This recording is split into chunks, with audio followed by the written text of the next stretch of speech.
Breast cancer. Those are two words your patients don't want to hear, and news that you don't want to deliver. Unfortunately, for 1 in 8 American women, it's a truth they'll have to face in their lifetime. And the risks are clear. Besides being female, the two major risk factors for developing breast cancer are advancing age and family history.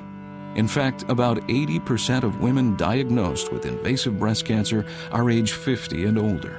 And while family history of the disease is an important risk factor, up to 80% of women diagnosed with breast cancer don't have one. Unfortunately, many women still have misperceptions about who is at risk. They think, I don't have a family history of breast cancer, so I don't need to worry. My mom had breast cancer, but I'm only 43. The good news is that with early detection, we can try to reduce the risk of breast cancer mortality. Through awareness and education, we hope to improve patients' willingness to be screened for breast cancer. To help in this effort, Lily has created the Strength in Knowing Breast Cancer Awareness Program and website. It's designed to educate women about their individual risks and provide a means for them to share this knowledge with others. At strengthinknowing.com, women can hear from professionals as they discuss the importance of knowing the risks of breast cancer, find out about events they can attend in their city, and help spread the message. The resources may also be helpful to you and your practice.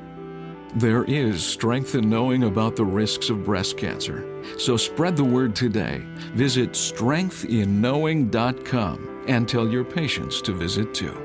I didn't realize I was at risk until I visited. I told my sister, my mother, and my aunt. This program is sponsored by Eli Lilly and Company. Answers that matter.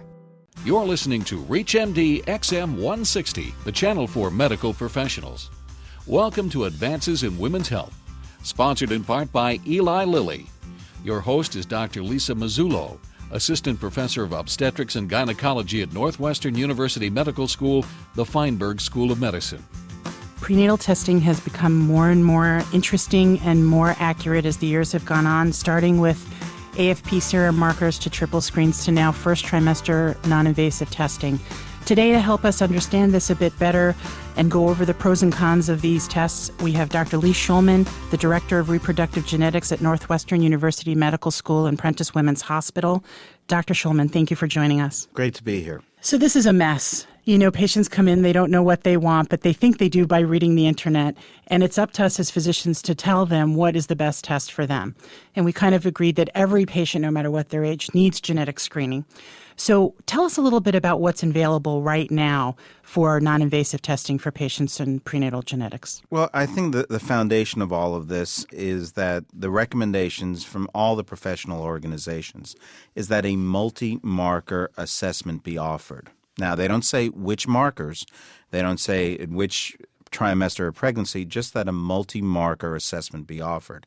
And based on your introduction, that multi-marker assessment, the bare minimum that I would say, which would be the triple screen in the second trimester, a blood test evaluating alpha-fetoprotein, human chorionic gonadotropin, and unconjugated estriol, would be effective in detecting about 55 to 60% of fetuses with Down syndrome and about 40 to 50% of fetuses with trisomy 18. Most people in most centers taking care of all women of all socioeconomic groups have actually started to go to a quad screen, adding a fourth analyte, inhibin, in the second trimester that increases the detection rate to about 80%. So there is a clear difference between the triple and the quad screen. This is all well and good. In fact, the numbers I'm going to be talking about really don't get much different than 80%, but a lot of women don't want to wait till 17, 18 weeks to get these results back. But the advantage of this test is availability, very easy to interpret for the physician. And cost effective. Mm-hmm. In that way, it's very easy to do. It's a single blood test. It's easy to maintain the quality of the test, et cetera. And it's portable. That's another thing. You can get stuck in a truck in the middle of the summer, the middle of the winter, and you're still going to essentially get the same analysis back. But it can only be done after 15 weeks, optimally at about 17 weeks, which if there is a problem with the screening outcome, if the patient is screened positive and she chooses refuses to have invasive testing, we're not going to be getting that result back 18, 19, 20 weeks.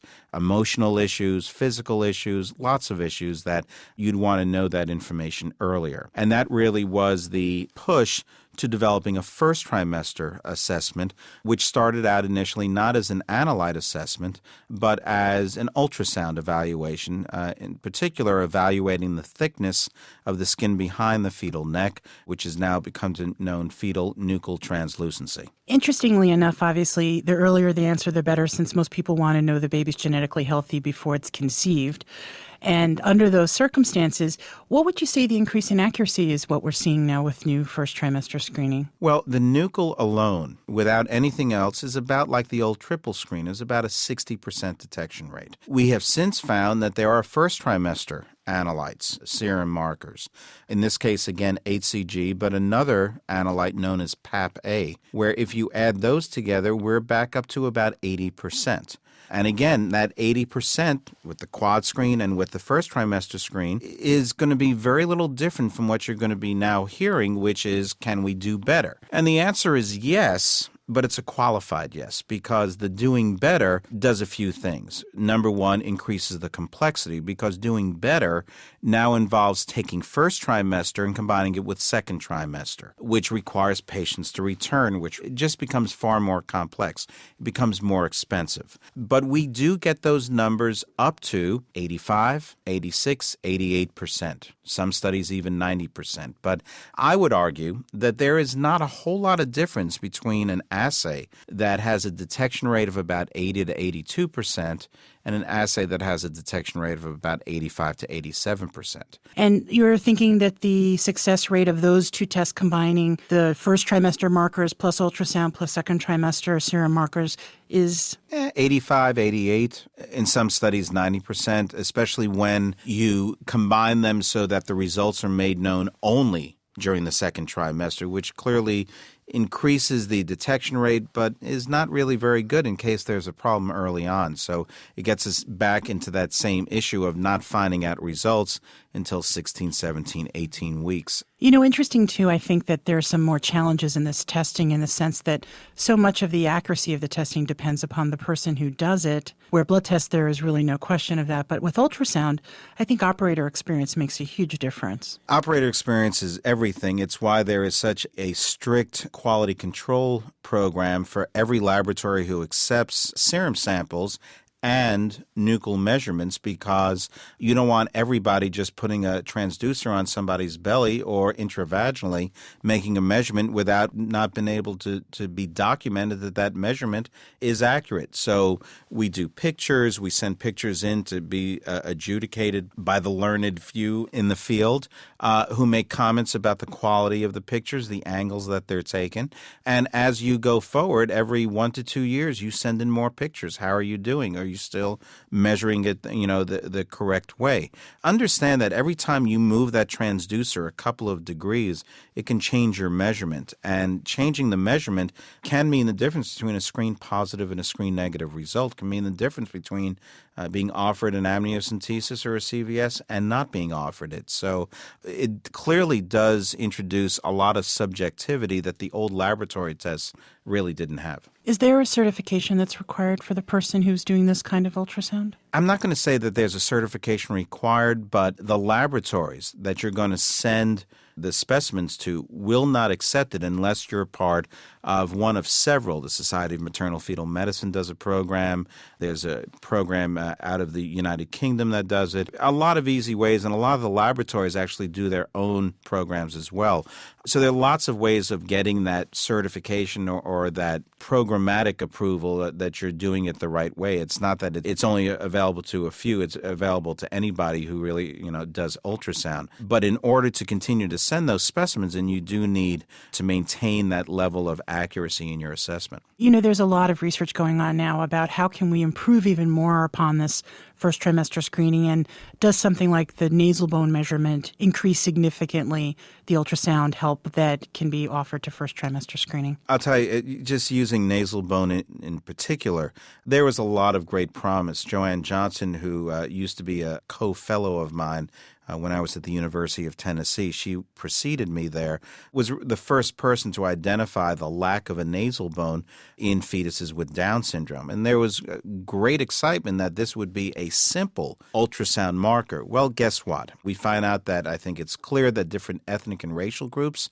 have different nasal bones, and some have little to no nasal bones without Down syndrome. Now, all of a sudden, we're getting into measurements of nasal bones. And if you think nuchal measurements are difficult, nasal bone measurements are even more challenging. So when it was an all or nothing scenario, it was promising.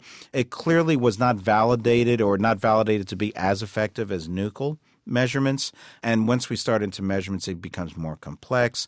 It lengthens the ultrasound time, increases the cost, and we get down that slippery slope of problems. Right. So bottom line, it's not really increasing the accuracy so much with respect to... Not at this point. Okay. There are certain circumstances that I think come up that I want to just review quickly for this kind of first trimester screening. Is this something we can do for our multiple gestation patients?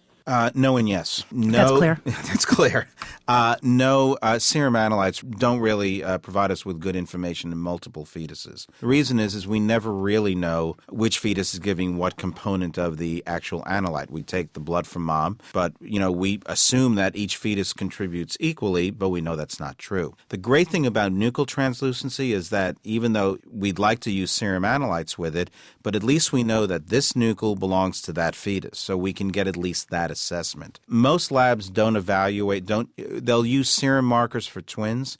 I don't know of any labs that will give a result with serum markers and anything else with triplets on up. But even with twins, the detection rate falls compared to singleton assessments. Do you also find that in the first trimester screening, we're finding a decrease in accuracy if there's been a vanishing twin or a reduction of multiples in the first trimester? That's interesting. I don't think we figured it out in our division, and the laboratories really haven't figured it out. We feel comfortable if that twin has been demised, if it's an early 5 to 6 week loss. We feel comfortable by 10 to 11 weeks, it's playing no role in there. But what about the twin that demised a week ago? We're really not sure. When it comes to fetal reduction, for the most part, it's not an issue because either they've had CVS beforehand, meaning we've evaluated the fetuses that are remaining and that they're chromosomally normal and there's no need to do screening, or they're going to not go with any genetic testing or perhaps do an amniocentesis. But while I'm here, just so everyone knows, the one thing you cannot do after a fetal reduction is to do an alpha-fetoprotein test, because it's always going to be elevated, and the last thing these patients need is to be told that a test is abnormal when in fact it's not abnormal. It's a normal outcome of the reduction assessment. Thank you so much, Dr. Shulman. Thank you for listening to Advances in Women's Health, sponsored in part by Eli Lilly, with your host, Dr. Lisa Mazzullo. For more details on the interviews and conversations in this week's show, or to download the segment, please go to reachmd.com/women's health.